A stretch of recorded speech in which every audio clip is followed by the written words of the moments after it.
fan base. And then also, I think the biggest thing is the emojis, right? Because I feel emotionless when I'm on fan base. I feel like I can't really express myself. Even like you could be in the audience and still like give an emoji of how you're feeling about the topic or the conversation that's being had at the time or at whatever point.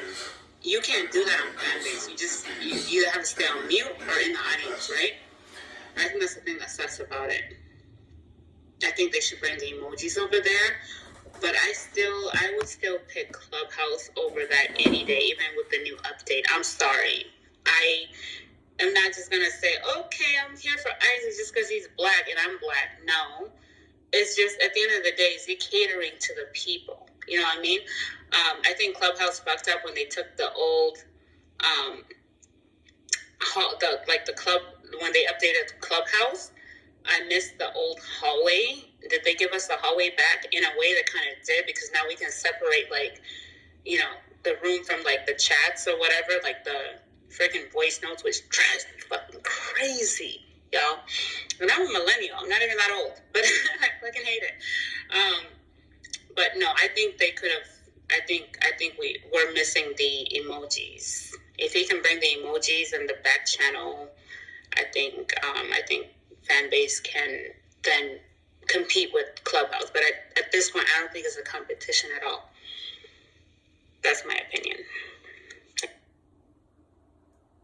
Yeah, 1,000% agree with you on the emoji thing. That's for sure. In general, I agreed with everything you said. I think Clubhouse is just the OG. It's the most successful one. The fan base has been around for a few years, right? Just people weren't using it as much until the Clubhouse really murdered itself with the last update. But then they seem to fix it, so I think it'll even out again. People will be back on Clubhouse more. Yeah, and to be honest, there's rooms I haven't seen in like weeks since the update, and then like today, I've seen those rooms come back because the hallway is now almost kind of like the way it used to be, because now you can separate it from like the voice notes. Before they had it like where you can't even tell, like, so I think people are slowly gonna come back. I know there's like older generations who probably don't get how the new Clubhouse updates work, but I think in time they're gonna get used to it, and I think Clubhouse wins over fan base. I'm sorry, I just think Clubhouse wins over fan base. I think people who say that they're gonna leave and they don't want to deal with Clubhouse anymore, eventually they're gonna come back, because I've heard several people say that, and they're back on the app. So yeah. Just give it time. Hello. Hey, Josh. I'm sure. Meet Zola. Hi, Zola. Zola. If you don't, Josh. We're talking about, well, that link is, we can go over there to Fanbase. If you don't have the app, install the app. And it seems to be talking to the CEO of Fanbase at that link. So, yeah. We were just talking about which one we liked better. Oh, so that's happening now? Yep. Okay. Maybe I should check it out. Yeah, that is the link. So click on that link if you want to check it out. See here.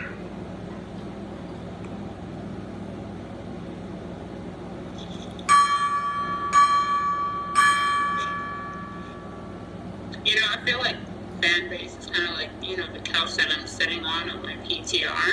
It's like I order something, but I'm not getting my order. Sorry, excuse me. So yeah, I just feel like fan base is not really giving what it should. Like, I don't know what the hype is about fan base. Yeah, you can make money on fan base, right? But I think you can also make money on Clubhouse. But I just feel like it's not the same. It'll never be the same. Even Clubhouse will never be the same as what it used to be, like months back before the update. But at least we're familiar with this space. So yeah, I don't know. Fan base is giving. I ordered something from Wish. Yeah.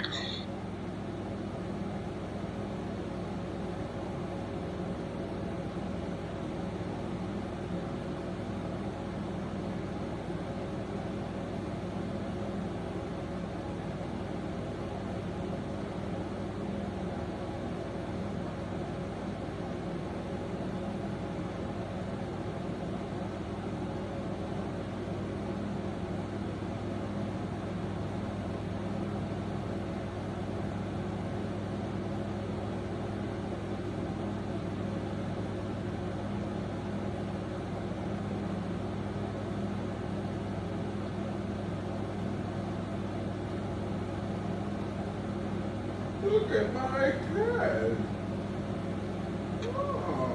Alright, beautiful beings. I am just gonna continue the evening here. Hey, Joy, Zola, Josh, beautiful to have you. And thanks for the deep insights, Joy and Zola. So, it says I will, of course, get my own stinky opinion when I get there. But I'm always willing to explore and see and, to learn and evolve and discover. Thank you so much, everybody. Aloha. Aloha, bitch. So just a quick reset.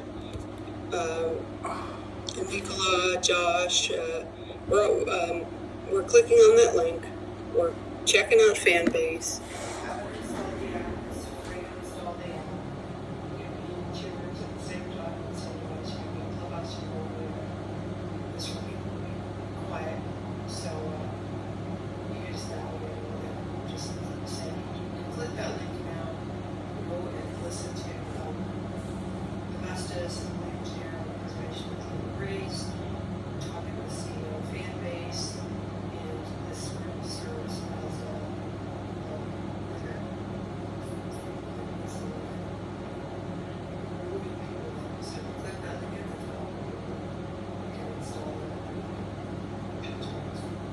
Is it possible for you to be able to share, what's being said in that room? Can you Scary movie, bitch. We ain't got time for this shit.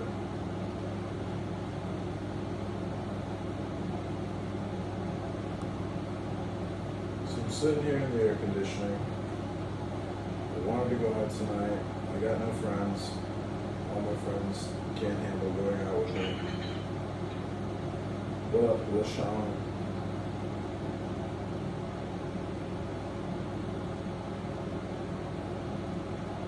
So I'm sitting here talking to myself in my underpants, smoking weed, drinking red wine.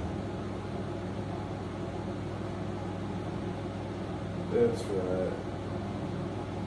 Pepe's here all alone by himself with no replays.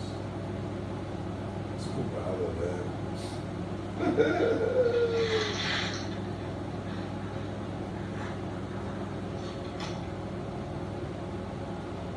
The lessons of these exercises in less than 6 months, you haven't really been working at them. With real work, in 6 months you should be just beginning to realize how little you know about everything. Tim.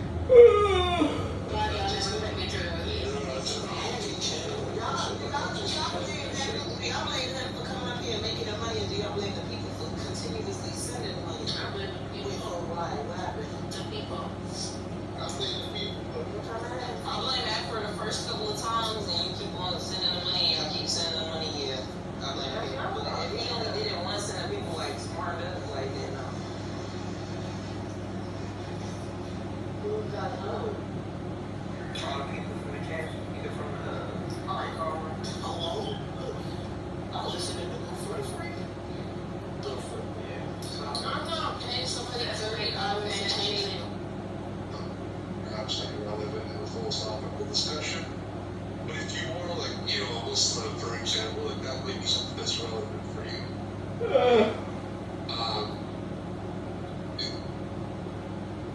Sorry, just there's going to be other considerations that might be problematic, like given this or that, or some kid maybe let go of the person. It's Greek. And you have what's that Cleopatra was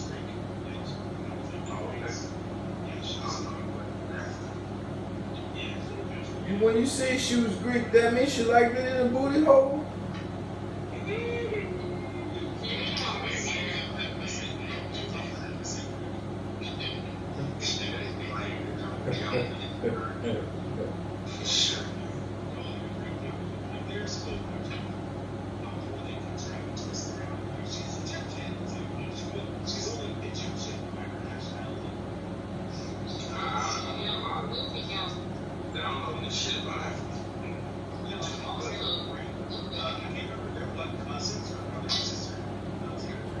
she really give birth to Caesar's son?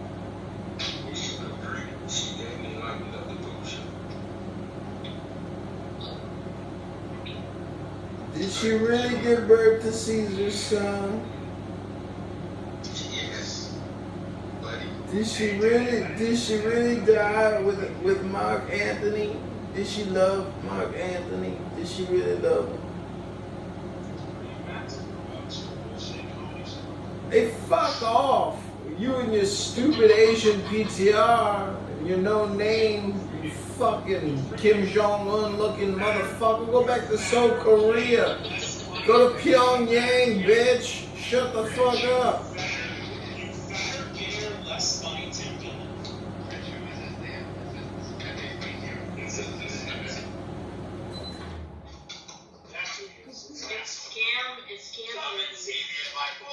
Comedy show where I get $45 a night.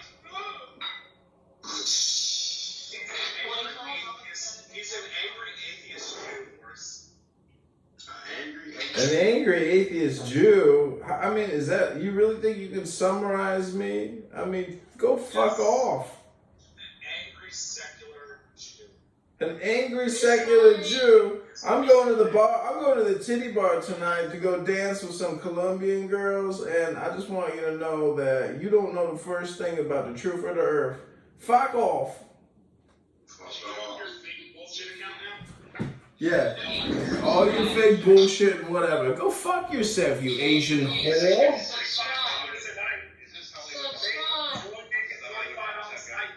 Bullshit stand up. Yo, subscribe. Thank you for that PTR of that epic moment. I have that thing saying, "My enemy is the enemy of my enemy is my enemy," and you posted it. It's so cool. Yeah, is this Hollywood Punch Up? Yeah, this is Beverly Hills Pawn Store, Audio Teachers, Edmund Dakin, Scam Movie. He's fun. A lot of people don't like him. I don't mind him. He always follows me back. Some people hate me with a passion, and they really, really hate me. Well, I try to emotionally charge people to prove that they don't have any emotional intelligence. I go into your rooms and leave little hearts just for the fuck of it. Pepe's a bitch. I'm just saying. He doesn't like anybody. If Everybody hates the Jews, just like everybody hates Chris. Everybody hates the Jews? Have you seen how popular Benjamin Netanyahu is right now? He's about to strike up a big deal with Saudi Arabia. Peace in the Middle East. By throwing over the fucking Knesset.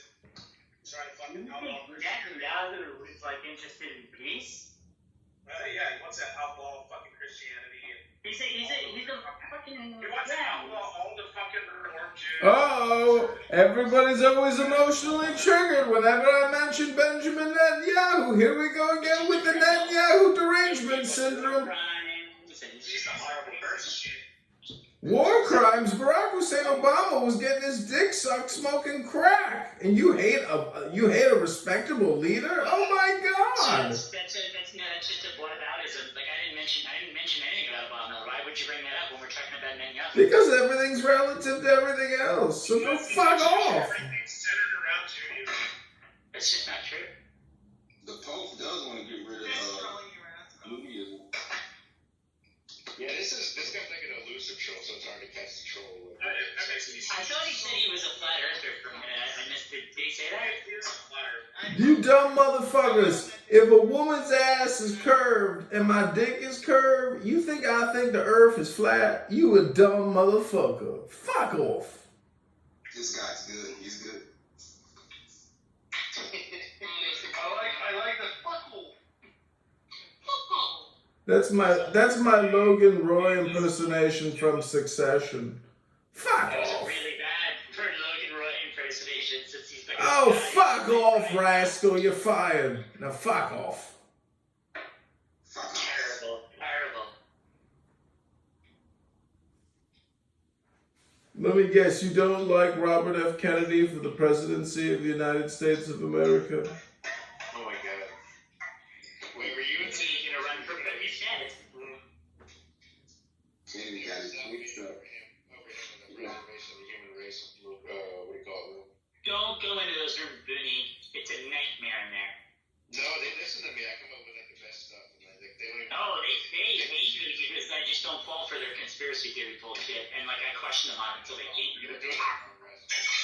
You're doing it wrong. You have to go in there and go all out and say, come up with theories. Like just try to come up with the most ridiculous one that does still fly. That's what I do.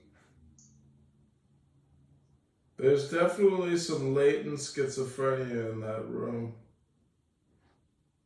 They were talking about like aliens and like angels and like all these conspiracy theories, like all as if they were all related to each other. Like, and I was like, what does that have to do with that? It's like, oh, and they asked me if I was like a paid plant. I'm like, do you think that like anybody would pay somebody? It's like the things that you're saying. Do you guys think you're important? Do you think anybody would pay somebody to come in there to talk to you? Like, do you think the government, even if they were involved in these conspiracies, would take any of you people seriously?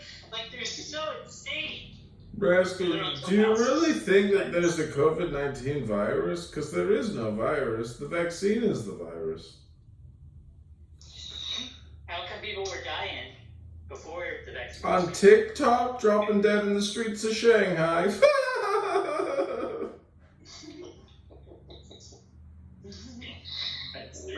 That's pretty good. Rascal, I messed up Darth Island today pretty bad. No, you didn't. Tell me about it. I said, Darth, he was hosting a room on politics. And I said, Darth, can you answer me this? Moses was human, right? He's like, yeah. And Moses was able to change God's mind, right? In Exodus. He's like, well, no. I was like, follow me here. Like, we're human, and we're much better educated than Moses. Like, shouldn't we be able to change God's mind? And he went on this whole thing about how God wasn't, Moses didn't actually change God's mind. God actually wasn't planning on killing the Israelites. Yeah, I heard him say that before. Yeah, and I said, well, then that means Moses is a liar. And he goes, what do you mean? No, he's trying to help Moses transcend or something like that with his thinking. And I said, well, then what? God, like not transcend, but he was trying to say he called it object something. Like I forgot what he called it. I've never heard it before, but he said it means that he said it means that you're not saying what you're actually going to do, because you want to lead the other person to the conclusion that you want to lead him to. And I said, well, you're just saying that God feigned ignorance. So does that mean God's a liar? And so he tried to run it. He said, no, that's not true. Then he asked me if I knew what phenomenology is. And I said, isn't that the subjective experience of phenomenon? He goes, no. And he told me some other thing. He doesn't know what phenomenology is. I've had a discussion with him on this, and he completely misunderstands what phenomenology actually is. Yeah, he told me I was wrong. The best answer to that question, and he never answers it correctly, is it's the study of how we perceive or how things come to us through perception. That's what he doesn't understand. Yeah, he totally didn't. He said no, and I was like I said, I don't study phenomenology that much. I mean, I know like Heidegger like got into it. I don't, but I didn't even say that. I just said I haven't really studied phenomenology. Aristotle invented it. Heidegger, it was like a big component. Yeah. So with Hegel, so with all Sartre, Beauvoir, Derrida, all these guys, all the European continental philosophers are mostly phenomenologists. Merleau-Ponty as well. They were all I'm a big fan of Ponty. Yeah, but he couldn't answer the question, and he kept coming back to feigning ignorance, but he was trying to cloak it in something else, and I kept calling him out. And so finally he muted me, and then Yahweh.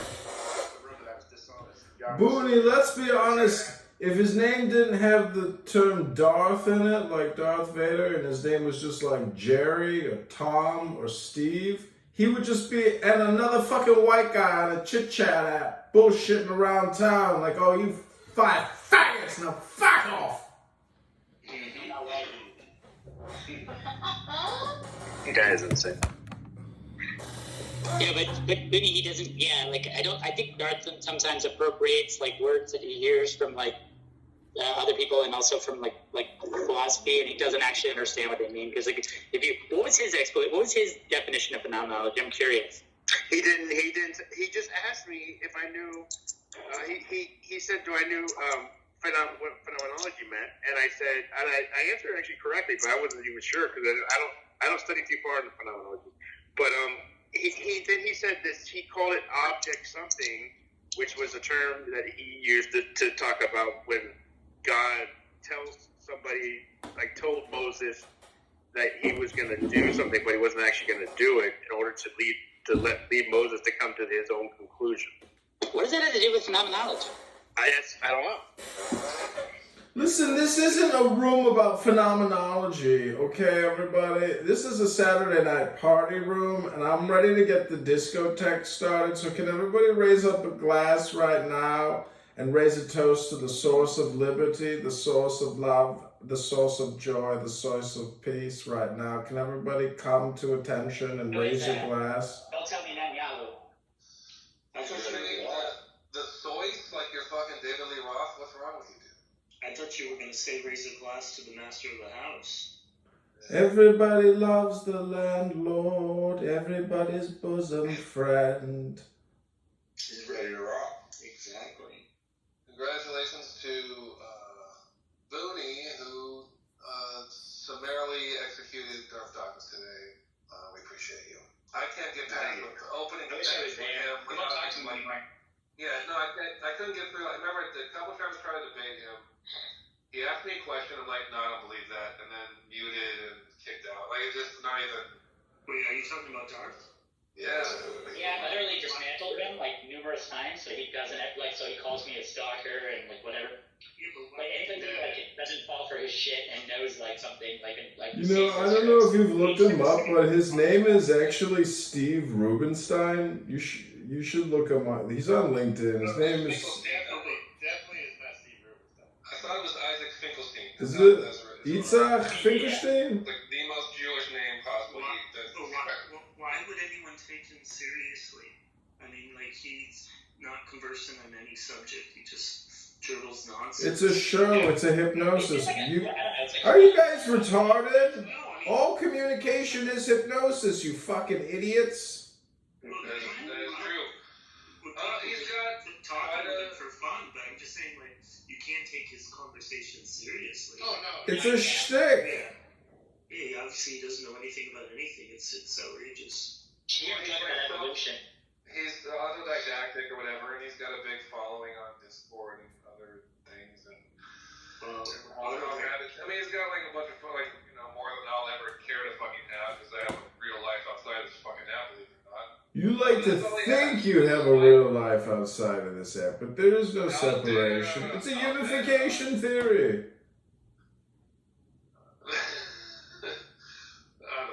No, I'm serious. Like, psychologically speaking, you do carry Clubhouse with you outside of your house when you leave. You know, like this is like a poker table. It is. You're right. I'm not arguing. This is like a poker table. If you've been through 30,000 poker hands, like you have the upper hand against somebody who's only done 1,000 poker hands. Yeah, like I gotta go out and do shit in the world, but I do bring Clubhouse with me. Right? It's weird. It's in the soul.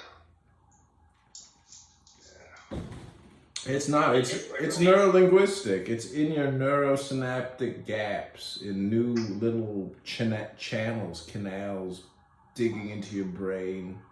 It's in my channels for sure, but yeah, definitely tried to get me on the Discord, and I found it to be unruly and complicated and churlish. Uh-oh. Yeah. I like it on Clubhouse still, so I'm still. I like the interface. It's just so fast and easy. They did make room creations a 2-click, and you know the genie in the bottle is still here, but they just ruined the interface. We had immediate access to dopamine feedback loops. They took that away. Yeah. If you gotta work for it, I'm just gonna go back to doing math. You know. Why would you even stop?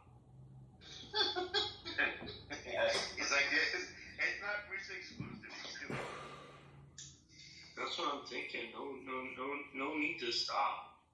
Listen, they don't. You know, we've got a border crisis in this country. Can't Clubhouse just get in touch with Homeland Security and say, "We got this. We can hypnotize all these Mexicans."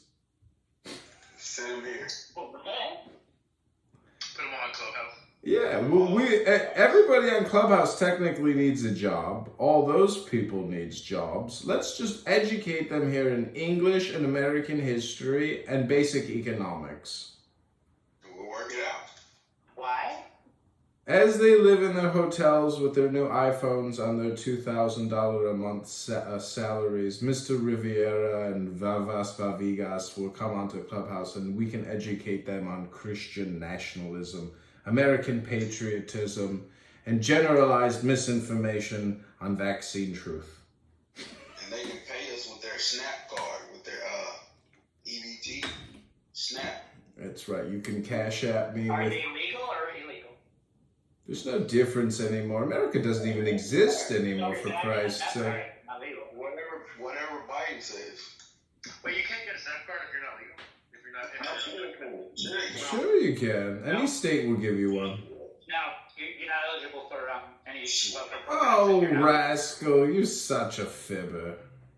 Yeah, they fast tracked it. They fast Isn't tracked it common, like, right-wing point? You watch, like, Fox News and, like, OAN, and they'll say, like, oh, yeah, but they give all these, you know, they give them help. And then Rascal, we know you're well-to-do. We know you're well-to-do and you've never actually applied for benefits because of low income status. But I assure you, Rascal, the resources are there. You need only go to your local Social Security Administration. I was never, like, I only became a wealthy person for, like, a short period of time in my life, and that's now over again. As soon as they get here, they already signed up for resources.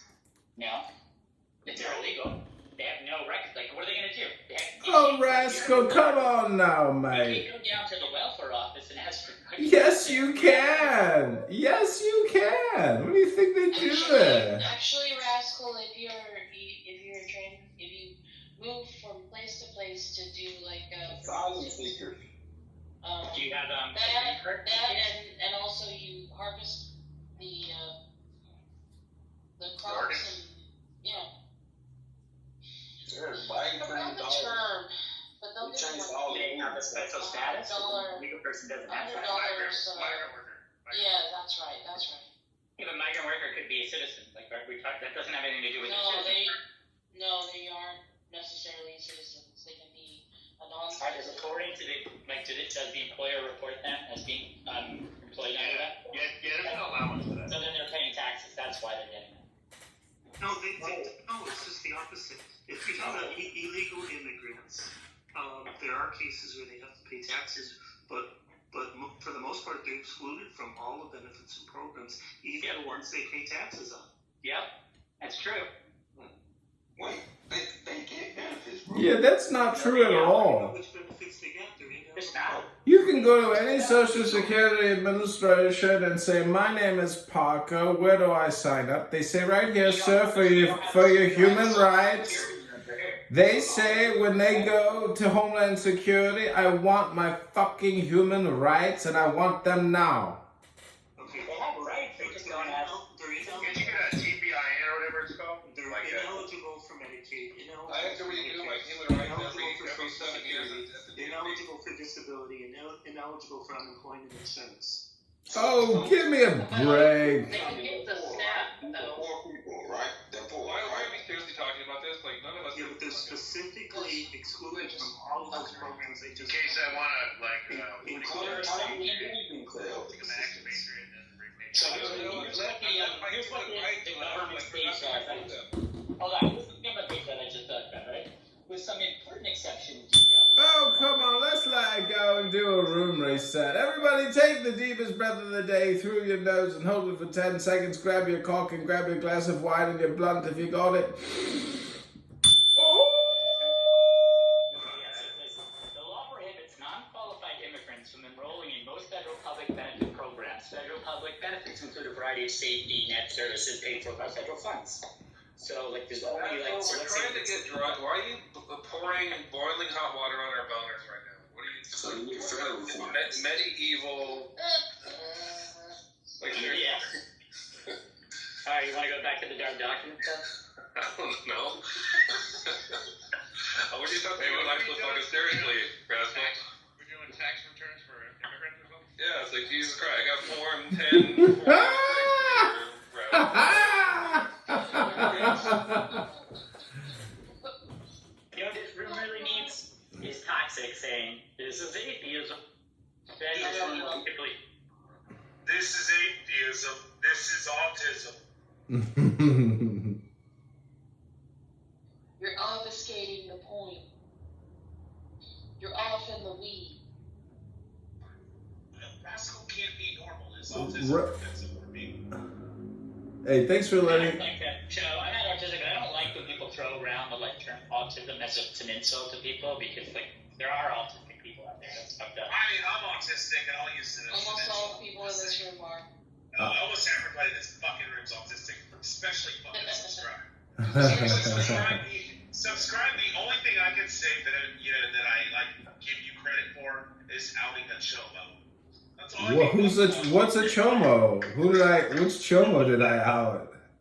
I guess You're into philosophy, like some of these people are. You're into chomos. Fucking Jean-Paul Sartre was a fucking chomo, so was Michelle. What's the guy's name? That hippie that you defended? I can't remember his name. Me? Shut the fuck up. Any of those postmodernist motherfuckers, they're all fucking chomos. Sartre said a postmodernist. Van Gogh. He was an existentialist, I know, but Van Gogh is the chomo. Well, do you like Alan Watts? yeah, I do. Was he a chomo? I'll fucking tell me. Do you like long walks on the beach? Do you like pina coladas? do you like Alistair? Chomos! Do you like Alistair Crowley? Do you like Lao Tzu and the Tao Te Ching? Do you like Buddha? Jean-Paul Buddha. Do you like... Rascal, have you ever read Marcus Aurelius or Epictetus's Enchiridion? I don't think I've ever read the whole thing together. You mean their stoicism? What about the famous French philosopher Socrates? What do you think of him? Yeah, he's really French too, with that Greek last name. Amazingly French, yes. Well, there are only two real philosophical dilemmas that I'm concerned with, personally, with regards to the people in this room. A, do you have baby wipes in your bathroom? If not, that probably means you have shit on the crack of your ass right now. I do. But I have a bidet subscribe. That's what a bidet is for. If you're gonna have in your life, you gotta have the baby wipes to fucking eat that shit up. Bidets, come on, They're man. always wiping their butts. Or a bidet, Bidets are awesome. Like, just get one. You have a bidet, Rascal? You son of a bitch. Girl, I can smell your ass from here. Go wipe that thing. Oh my god, Black Hole is here. Hello, Black Hole. I've been here the whole time, you idiot. Yeah, I know. I knew it was you. You're the only idiot without a So name. fucking stupid. Fucking this is autism. Rich. Call it I don't think Ryman. it's statistically possible for everyone in this room to have autism, though. That's like... I think There's there's a lot a of people who do. high likelihood that most of the people on the stage are autistic. That's just like your autistic opinion. I'm sitting on an app like 18 hours a day with their fucking obsession. I feel like I want to think like... I just think that's, What the fuck are you talking about? yeah. All you guys got autism? Yeah. I never really know. I've gone to see, like, in my past, I've seen psychologists and psychiatrists, and I've never gotten the diagnosis of autism. Have you gotten the diagnosis of being annoying yet? Of course, yes. Frequently. This is autism. Well, if that's all you've got going for you, well then mazel tov, Rascal. I mean, I thought you were Danicus for the longest time, so I'm just saying joy, health, wealth, love now. Way too many Jews on this stage. Shavua tov, raboinai, shaloiloim. More Jews on this stage. I think like Listen, everybody, Yom Kippur is here, and never despair. It's never too late to atone for your sins and ask for forgiveness. Humble yourself. I want to apologize to everyone here that I've trolled over the past 4 to 5 years and recorded you and sold all your content to Netflix. I'm a millionaire now, thanks to Clubhouse, and thanks to all of you beautiful, brilliant people out there. Ribono shel olam, Shavua Tov, gekachlich ligen leinoyen und fushta. Told you it's a secret cabal of Jews running the world. Just the banks and the tech companies. Let's wake it up, everybody. Wait a minute, isn't Rascal a Jew too? Oh yes, he's a proud Zionist. I know Charles is. So I'm not Jewish. I'm Lebanese, and I'm like totally an anti. You're Lebanese. Lebanese, and you're definitely Jewish. Yeah, I know. You told me that last time. Like somehow you equate Lebanese with Jew. I guarantee you got some Ashkenazi Jewish DNA. Have you done a DNA test? So I did that, 23andMe, and I am like literally, so I'm like half Polish, half Lebanese, and that's like pretty much all I am. I have no other, like, Oh my God, yeah, you're Ashkenazi Jew, bro. Let me see your face. Change your PTR from that pussy to your Ashkenazi face. Yeah, I'm not gonna do that. See? You're afraid because you know when we see the size of that schnoz, we're gonna identify you as being a Yiddish guy. No, because everybody in the Middle East has big noses. Just There we go. But no, the issue is I don't like my actual identity because I'm an artist, and I've had situations where people hear things that I don't want my art to be associated with like where I am in my personal life. Can you just show a picture of your art? He's artistic. And he's Did you say autistic? Yeah, no, I'm an artist. A painter. You're an artist. Yeah, we know that. The artistic Jew. Not autist. Artist. Oh, an artist. What's the difference? Did you ever see Andy Warhol's movies? He just filmed people for hours standing there. I don't look at Andy Warhol as being like a good artist. Are you serious? He was the most talented artist we've ever had. Garbage. Actually, I'm here sitting with Andy Warhol right now. Andy, did you hear what that piece of shit said about you? Hey, Rascal, it's me, Andy. I'm here with Jean-Michel Basquiat. Why are you talking shit? I'm a great artist just like you. Fuck off. This is awesome. What's it like being dead, Andy? Can you tell us about like what it's all I like? should have filmed my funeral so I could have watched it from heaven. Yeah, when you pissed on canvases, was that satisfying for you? Did you really feel like you accomplished Once something? this woman jumped out of the pencil factory, silver factory, and I wish I could have filmed her suicide. It would have been so cool. Okay. Did you know this stupid bitch that shot me in the stomach? She wrote a I don't book. think I like any artist from Pittsburgh, to be honest. You don't know any artists from Pittsburgh. He's Polish though. I know Andy Warhol. So the girl who shot Warhol, her name was, she wrote a book called Scum, like Society to Cut Up Men. Like that is a sick fucking bitch, you know? Yeah, she has a fucking movie. I've seen the movie. Yeah, who shot Andy Warhol, yeah. Yeah. I think she's still alive, in jail. Feminists look up to her. Warhol produced the first Velvet Underground record. He gave us something there. Some good songs Yeah, you know, like Lou Reed and like they were all really mad about his involvement because he made it seem like Andy Warhol presents, like he put all his stuff all over them. He really didn't do anything. Like everything was this fucking panopticon of fucking. Yeah. You know how This cabinet of bullshit fucking arty things. Exactly. when he died, his estate was valued at over $600 million. From a business perspective, he was like a psychopath. I mean, to the utmost extreme degree, like the most clout-chasing, manipulative, Machiavellian faggot you've ever seen. Do you know he started Megadeth? Wait, Andrew R? Andy Warhol started Megadeth. You mean Andrew R? Was he around for that, Rubius? No, that's so out fucking in left field that no one should ask me. So there's a book, it's called The Philosophy of Andy Warhol, and you can actually read, he wrote a book, it's called The Philosophy of Andy Warhol, and it's just all these aphorisms. It's really interesting. It's atrocious.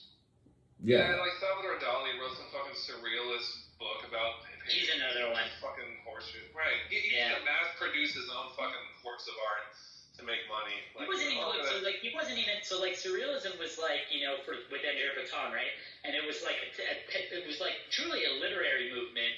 And so he tried to like make it into a bigger movement than it was by co-opting certain types of artists like Dali, who was already making that type of art before Breton even invented the term surrealism. You know, you have like have you ever been to the New York? Have you been to the New York Metropolitan Museum of Art and seen the or the MoMA? Have you seen the Dali? Many times, yeah. The Time one is like a tiny 3x5 or a 5x5. It's so tiny. It is. It's like your Schmeckel. It's a bit smaller. My Schmeckel is 3.5, man. What are you going to do? How many Schmeckles you need? I got one. We've got 5 kosher Schmeckles for sale and 10 unkosher, non-kashrut Schmeckles for sale. You got a swimsuit and like a skull cap I can borrow. I'm going to go to the beach. Nothing. I mean, you do know that the Pfizer CEO is Jewish, right? And that he was a veterinarian that specialized in fertility amongst animals. I mean, this was a sterilization effort. Let's be honest. He started that movement, fertility against animals. That's what he did. Fertility against animals? Mm-hmm. That's what he did. You got a problem with that, Rascal? I noticed some, noticed some, you don't really trust me. You got a tone in your voice. No, it's a confusing phrase, like fertility again. So like fertility is like what, the agent here, and like it's like, that doesn't even make sense. Fertility against animals. I mean, did you see Planned Parenthood had to fire hundreds of employees because women aren't even having abortions anymore? These doctors can't even rip the skulls out of the uteruses and crush them because the vaccines prevents women from going to the Planned Parenthood to see Dr. Ecclestein to have the baby's head crushed and removed from the vaginas. It's just so hard to find kosher afterburn to make for dinner these days. Kosher afterburn. I hear T cells are going for 10 times what they used to go for because they can't harvest them from the fetuses anymore. Do you mean stem cells? That's right, there's not enough stem cells being deposited at the... a completely different type of... Well, the employees at the Planned Parenthood facilities were selling a lot of body parts, and that racket's getting shut down too because these women aren't getting pregnant anymore because the mRNA coalesces around the uterus and prevents fertilization. That sounds more certified information. That's good. That's a good. I can post the link to that one. It's an aggregation in the uterus. It's news to me. Well, you don't even sniff pussy, let alone get blowjobs, so I don't know what to tell you, son. Well, that's what you say. Why would anybody take you seriously? Well, I've never seen your Ashkenazic face, just your little pussy. No. Closer to like Saracen would be closer definition to like what not Ashkenazi. A Saracen? Assassin? Saracen is like Levantine. It's Mediterranean Arabian. Oh, I see. So you're saying you get laid? Or not? I mean, so my girlfriend right now is kind of out of commission, but like before that, yeah. What is she, a horse or something? She's out of commission. She's criminally ill, Rovius. I've told you this like a million times. I'm sorry. We're talking about serious things. Rascal, we're just trying to have fun. Like, I'm not... Yeah, we're not, like, picking on you. You brought it up. I mean, this guy brought it up. I didn't bring it up. You can defend yourself very well, though. Adderall is the greatest defensive linguistic weapon. Let's just be honest. Right. I'm not holding anything against you. I know. I was absent-minded. That's all. Rascal has to endure this all the time. I'm not just the only one slinging shit at Rascal. No, usually I'm Rascal. Look, Rascal, I've had people on this app, like back when DMing was possible, say, you better be nice to fucking Rascal because he's like taking care of his girlfriend. And it's really... if they did that, I would yell at them for doing that. I don't want anything. Well, they did. And I'm not going to tell you who it was. That's a whole other can of worms. But yeah, they did it. Rascal, I've always hated you and hated listening to you run at the mouth. I find you to be obnoxiously annoying. But I do want to ask you, Rascal, do you think heaven is now, or do you think heaven is after death, or is there no such thing as heaven? There's no such thing. Okay, thank you very little. No such thing. You're welcome, very little. Rascal, I hope you choke on your vomit like Bon Scott from AC/DC. Rascal, I hope someone does blow off the crack of your ass like what's-her-face from that band. How do you blow off a crack of my ass? I mean, what, not Earth, Wind, and Fire. They will go your own way, go your own way. Fleetwood Mac. Didn't somebody do blow out of her butthole, or she couldn't do blow in her nose anymore, so they would put, Stevie Nicks was doing blow in her bumhole because her nose couldn't handle the blow anymore, so she was like, put it in my butthole. Like you want to have like a rock, like you want to have like the walls of your like rectum like melted away with coke. That sounds really stupid. But imagine the tickle in your anus. Rectum. Coke went through that. Damn near killed him. Yeah, I'm working at Stevie Nicks' studio tomorrow. What? Really? Yeah, motherfucker. That's right. You no fucking way. It's in West LA. Oh my god. If you want an Easter egg, if you want to find it, it used to be a Masonic temple. Where? I used to live in West LA. Is this a recent, like this is her studio now? No, it was built for the album Tusk. Wow, I didn't know that. Okay. What? Awesome. Got Stevie Nicks bathrooms, got Stevie Nicks vocal booths, got Stevie Nicks this. Oh my god. Where? Somewhere on Pico Boulevard? Where? It's off Santa Monica. You get off the 405 in Santa Monica. Oh, near the Rand Corporation or whatever that think tank group is. What'd you do if I showed up? Like, what's up, man? It's cool. I'll piss on your face, and then I'll kick your ass. When was the last time you went to Apple I'll get Pan? drunk and kick anyone's ass on this app. I'm 6'7", I'm powerful, and I'm fucking crazy. So come at me. You know, I got no wife, no kids. I live alone. I'm like, yeah, I'm friends with. I'll be coming to the door. I'm like, yo, I'm friends with Roivers. So. I believe Roivers was there. Bring a blackjack. Yeah. Roivers, have you ever been to Sinai Temple over there on South Beverly Glen Boulevard and Wilshire? Why would I go there? Oh my god, if you were... Oh, it's the best place to find talent.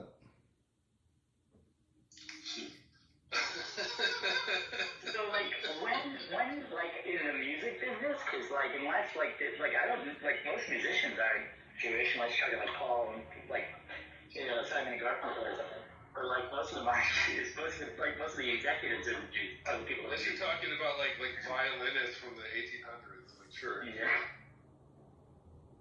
Who was that famous magician that, made the Eiffel Tower disappear? Was that David Copperfield? David Copperfield! Like, what the fuck? I mean, talk about myth making, legend making. Like, that Jew made himself into like the most famous magician in the world. It wasn't. I'll look it up. I don't think it was Copperfield now. Yeah, David Copperfield. But David Copperfield would do those kind of big fucking displays. Hold on a second. Yeah, he was big time. Vegas stages and stuff, right? Yeah, I saw him multiple times as a child. Yeah, he made the fucking Statue of Liberty disappear. Yeah, there we go. Okay, I'm wrong, man. That's not easy to do. Since you stacks of worthless shit, like, apparently lived in LA at some point, any of you go to the Magic Castle? No, I never made it. I remember telling you once. I want to go there. Invite only. A girl got me in. Yeah, girl was fucking. Ooh. Got me in. Was she hot? Yeah. What happened to that? I live near New York City, man. We got plenty of good places to go here. Oh, you live in NYC? Well, aren't you out tonight? I mean, Saturday. Oh, Williamsburg. You are Jewish. I'm in New Jersey.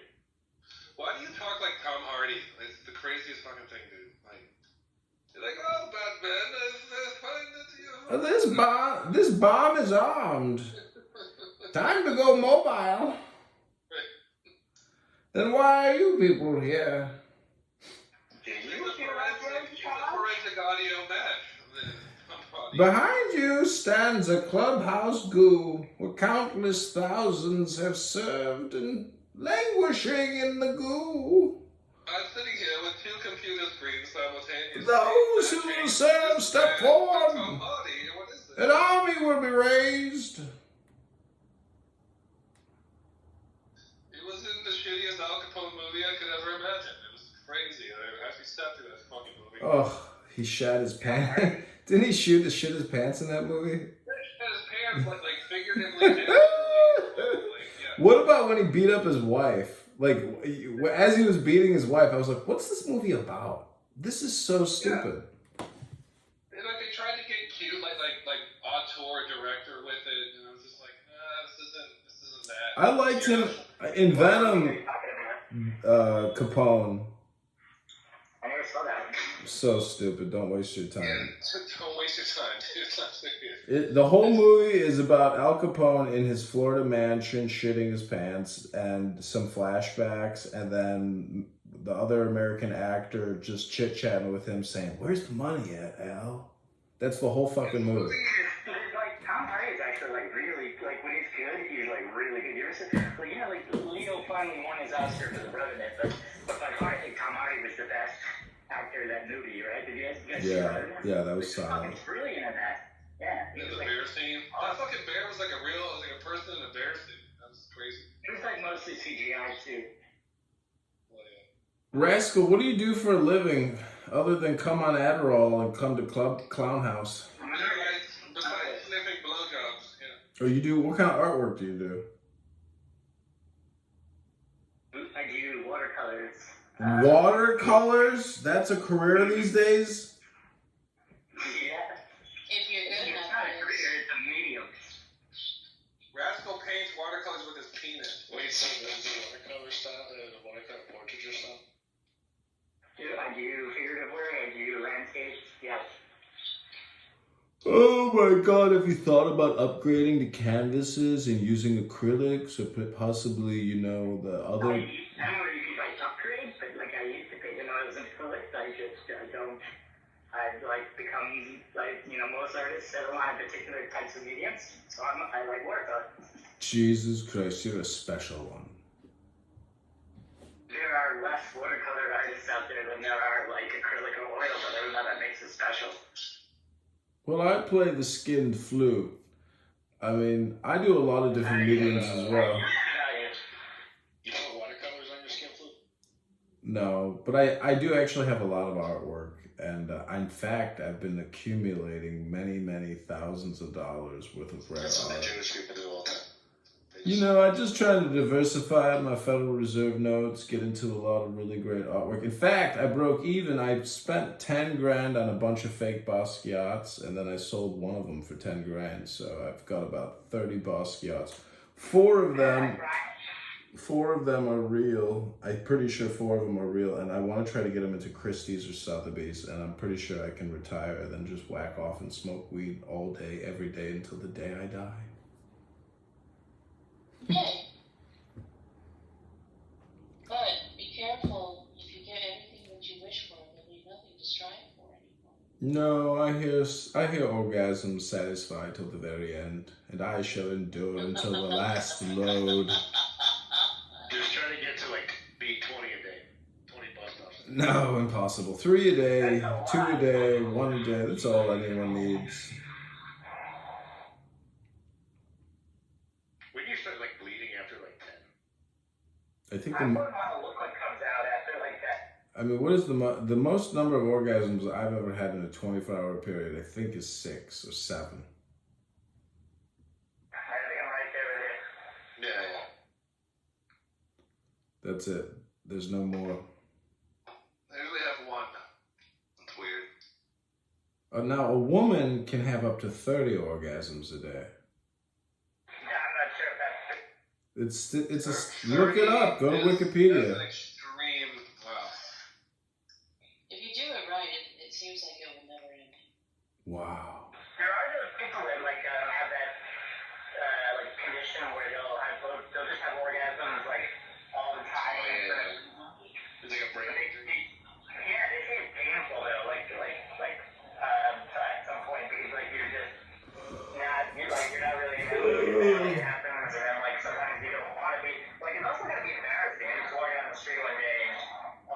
talking to like, or you're in a job interview and they fucking come. Like that would be so weird.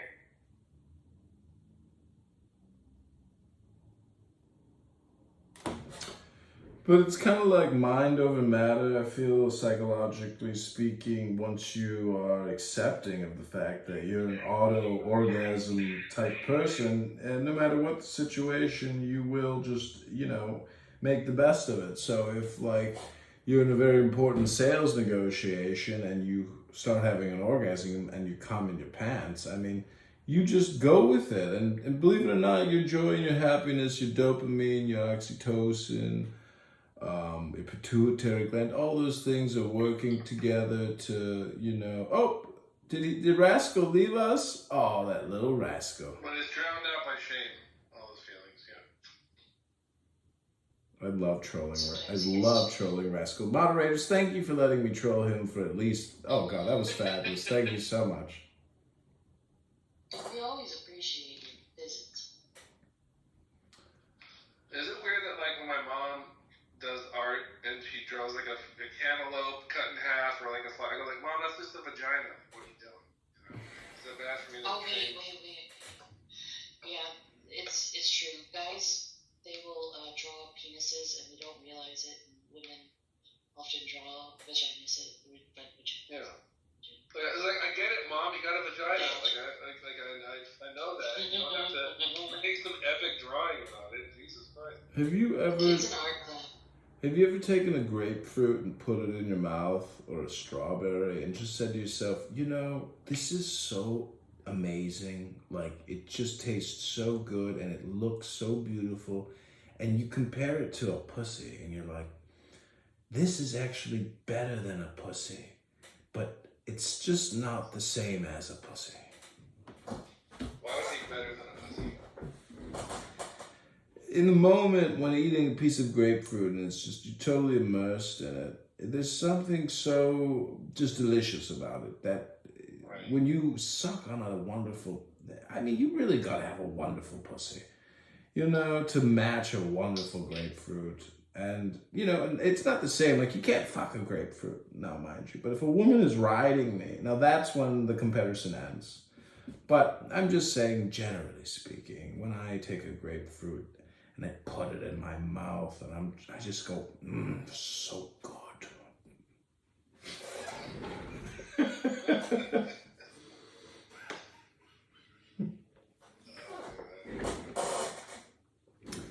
I just want to follow up and say that all communication is hypnosis. I can't find the damn PTR. There's one just for that. Oh, damn it. There was a woman on here that had like a grapefruit like cut in half, and like these two lady fingers going in there, like she's masturbating. I'm gonna bring her up.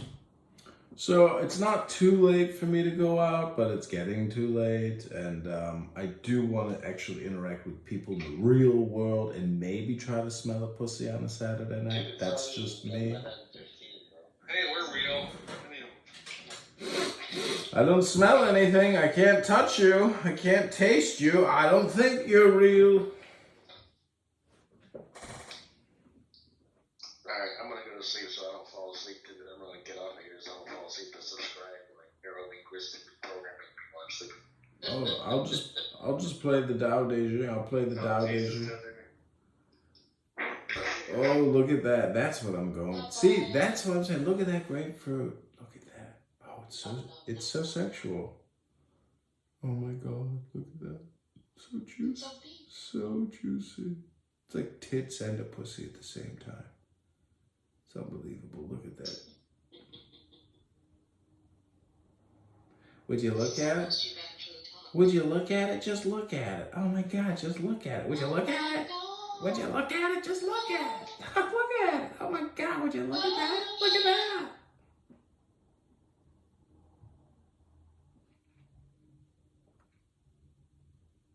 Okay, everybody, God bless. It has been a lot of fun and I'm getting exhausted. So, Reboy Nai Shaloy.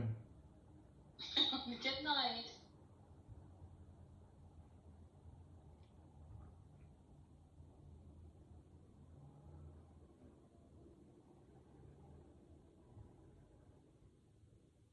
and the element Earth, standing for sluggish pseudo-stupidity.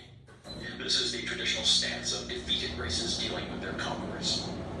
The bilious types, or hostile strength, were identified with the eagle archetype, the symbol of imperial Rome, the German royal family, etc.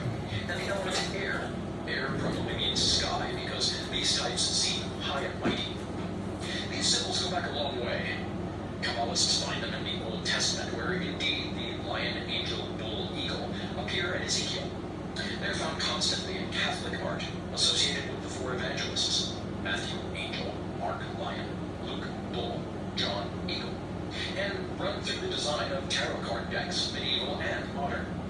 In the clever language of the fashionable transactional analysis system, these four imprint types are categorized as the four basic life scripts, to wit: sanguinary or friendly strength, I'm okay, you're okay; phlegmatic or friendly weakness, I'm not okay, you're okay; choleric or hostile weakness, I'm not okay, you're not okay; bilious or hostile strength, I'm okay, you're not okay.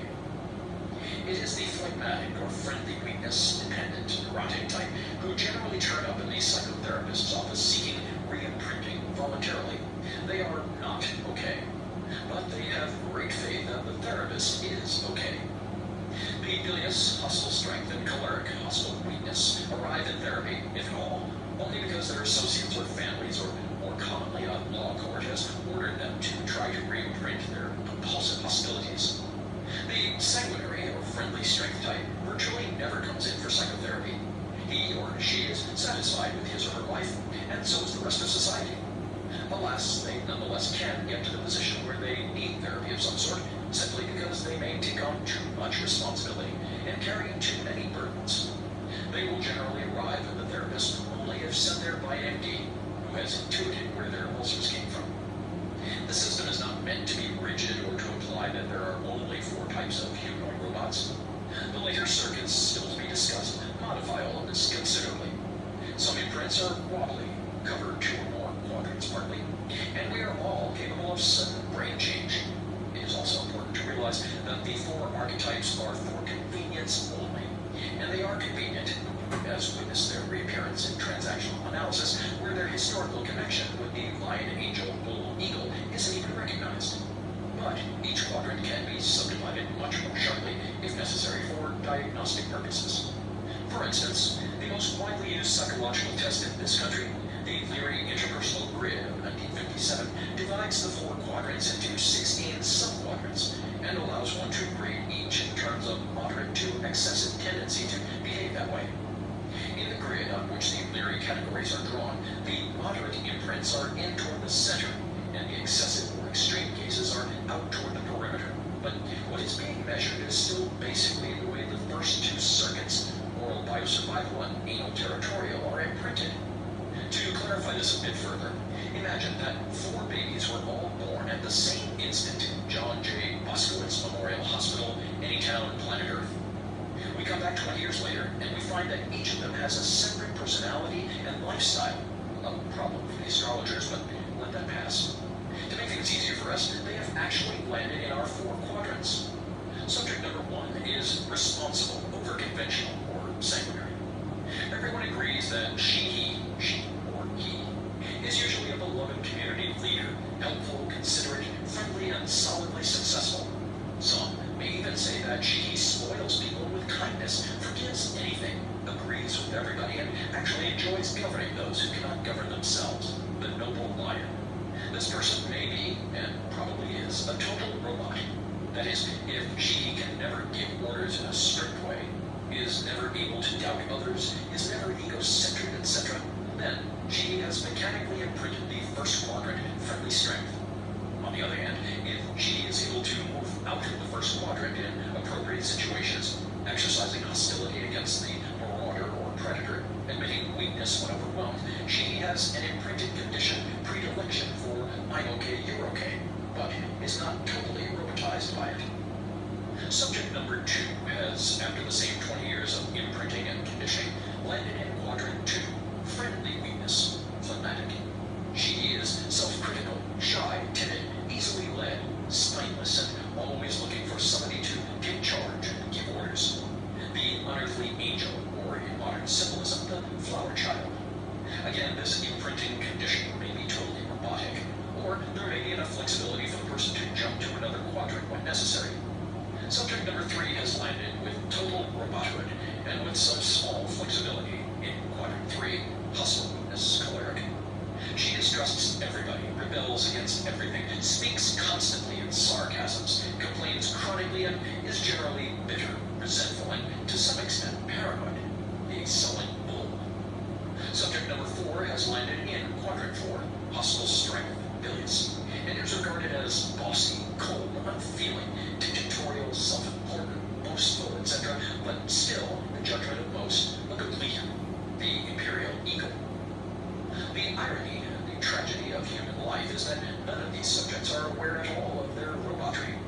Each will explain to you at great length and with great conviction why each of these robotic, endlessly repeated reflexes are caused by the situations around them, that is, by the bad behavior of other people.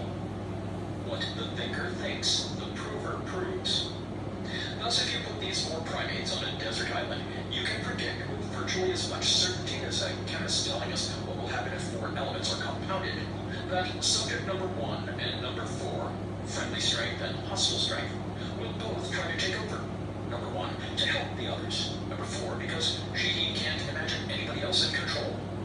Number 1 will submit to number 4 because number 1 wants things to run smoothly for the good of all, and they will never run smoothly if number 4 is not top dog.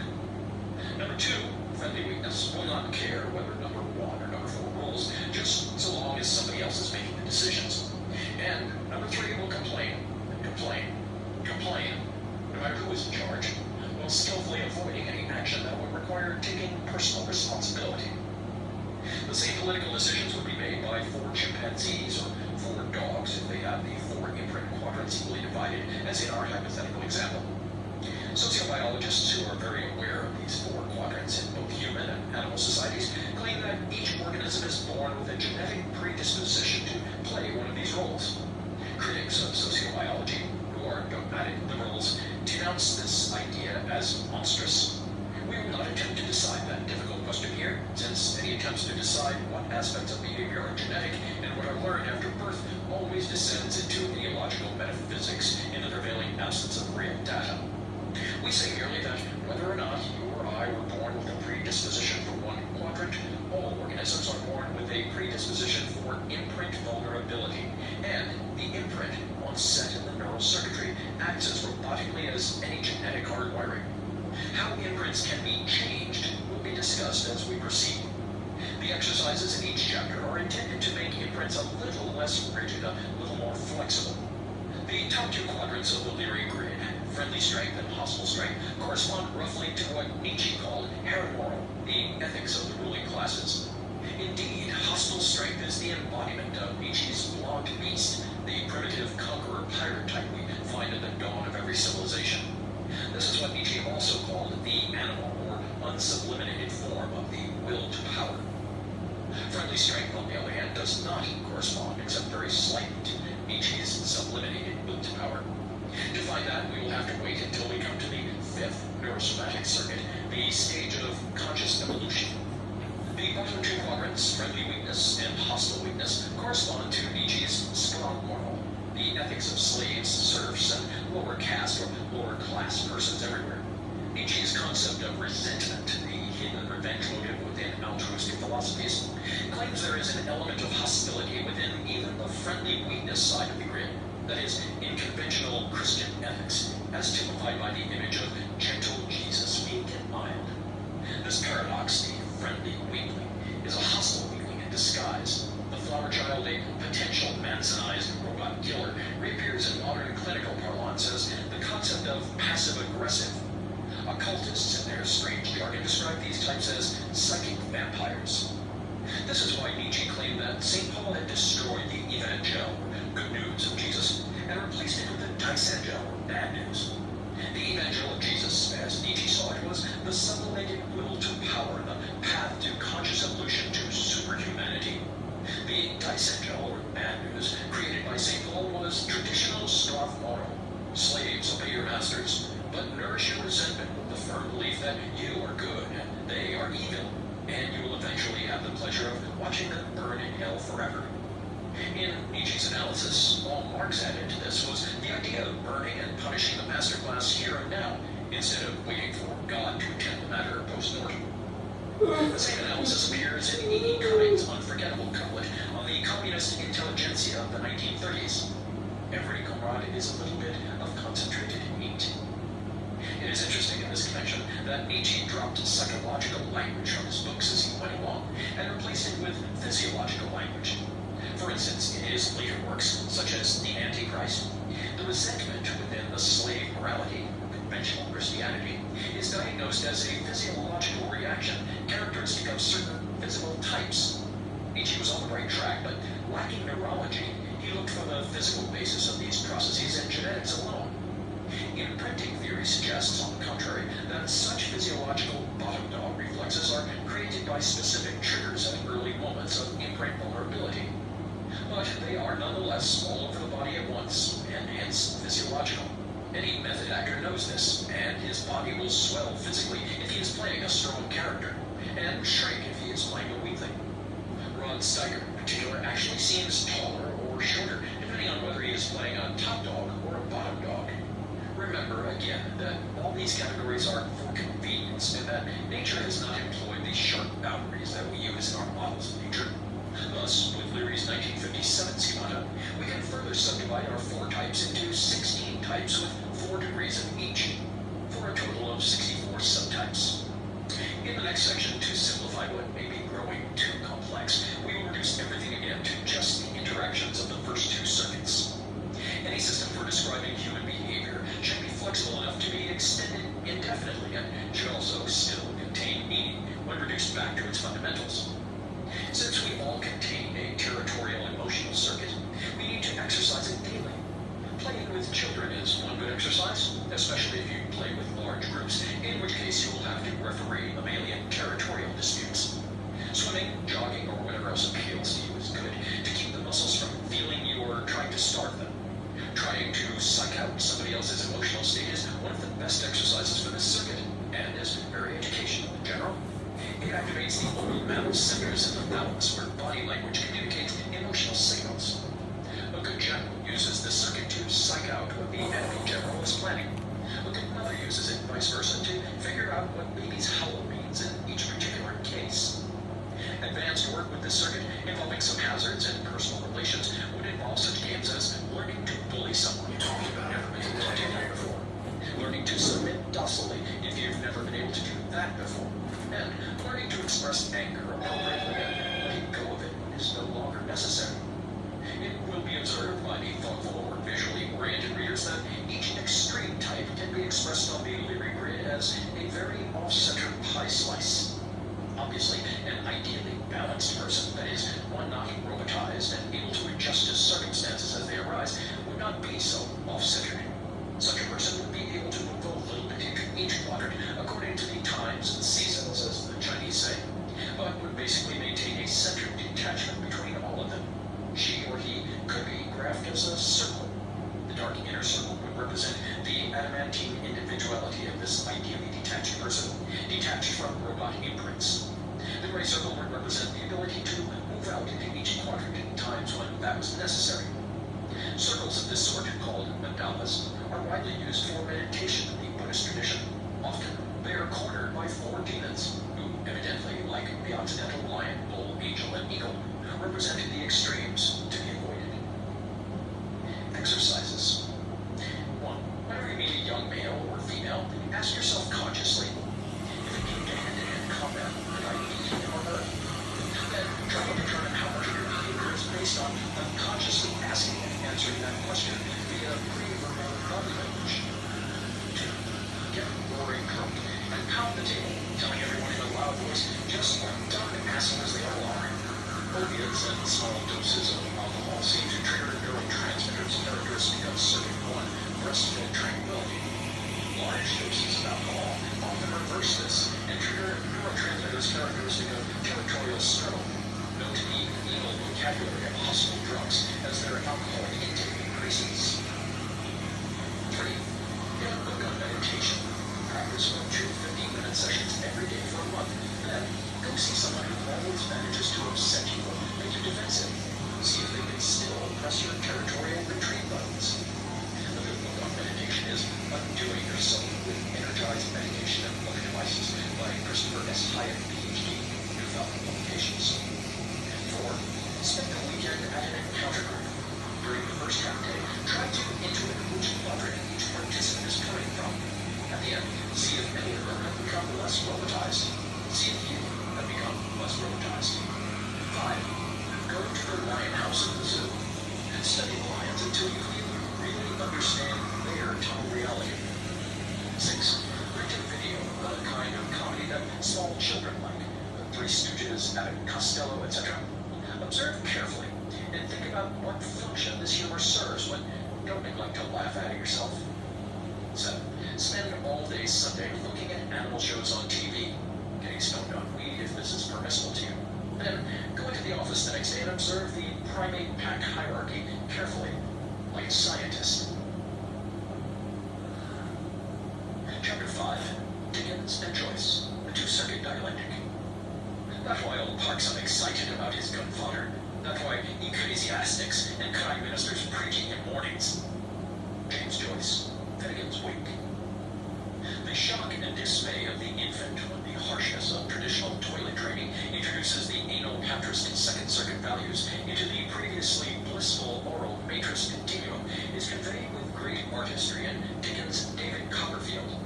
So overt is the sequence, indeed, that it is hard to believe it was actually written half a century before Freud's clinical writings. Dickens describes an idyllic infanhood in which David lives with a widowed mother who can safely be characterized as a human embodiment of the bona dea, good goddess of the ancients, who later still as the fairy godmother in children's tales. Onto this happy scene intrudes the horrible stepfather, Mr. Murdstone, whose Jehovah complex makes him an avatar of the punishing father god. There is no way of obeying all of Murdstone's rules. There are too many of them, and they are mostly unstated and implicit anyway. David undergoes some monumental lashings on the buttocks, for his own good, of course, although Dickens emphasizes in quite a Freudian way the obvious enjoyment Murdstone obtains from these sessions. Quite naturally, David begins to internalize this anal system of values and imagines he is quite a guilty little wretch and richly deserves this torture. Then, Dickens inserts the following scene when David returns from a year at school. I went in with quiet, timid step. God knows how infantile the memory may have been that was awakened in me at the sound of my mother's voice in the old parlor when I set foot in the hall. I think I must have laid in her arms and heard her say to me when I was but a baby. The strain was new to me, but it was so old that it filled my heart brimful like a friend come back from a long absence. I believed from the solitary and thoughtful way in which my mother murmured her song that she was alone, and I went softly into the room. She was sitting by the fire, suckling an infant whose tiny hand she held against her neck. Her eyes were looking down upon its face, and she sat singing to it. I was so far right that she had no other companion. I spoke to her, and she started and cried out. But seeing me, she called me her dear Davy, her own boy, and coming halfway across the room to meet me, kneeled down upon the ground and kissed me, and laid my head down on her bosom, near the little creature that was nestling there, and put its hand to my lips. I wish I had died. I wish I had died then, with that feeling in my heart. I should have been more fit for heaven than I've ever been since. The dream of return to oral biosecurity is too overt to require commentary. Similarly, in Joyce's monumental novel of the mind of a man asleep, Finnegan's Wake, the father and the father god are always associated with war and excretion, as Joyce scholar William York Tyndall has noted. As Gun, the father, the terrifying anal monster combines pistol, deity, and flatulence as deluge of Israel. He is the jealous, territorial Old Testament Lord of Hosts, that is of battles. His insignia, the 100-letter thunder word, which recurs 10 times in the dream, always combines fatherhood, menace, defecation, and war. For instance, in its first appearance on page 1, it is Baba Balagarak, Takaminaram, Brontanaram, Tildun Trovar, Ununskon, Tuhuhudin Drenuk. Here we find Baba, in Arabic father, phonetic Abba, in Hebrew father, phonetic Cambron, the general who so appropriately said merde when asked to surrender the territory, phonetic Gaelic scan, crack of thunder or the anus. Ronin, Germanic for excretion. The suggestive Orden, implying both Germanic metal for valor and English ordure, etc. The terrifying father god elsewhere makes his maneuvers in open order and preaches all the anal authoritarian values. No gods before me, thou shalt not commix idolatry. Love my label, like myself. He is the villain of the Garden Party, the trickster god who set the baiting trap in the Garden of Eden, the ego-internalized and toilet-trained Party, the god of thunder and wrath, God Din. Fleeing him, the inhabitants of Earth always seek his opposite, ALP, in German for dream, also the root of the first letters of the Greek and Hebrew alphabets, Alpha and Aleph. The source, beginning. Anna Livia Plurabella, when her name is written in full.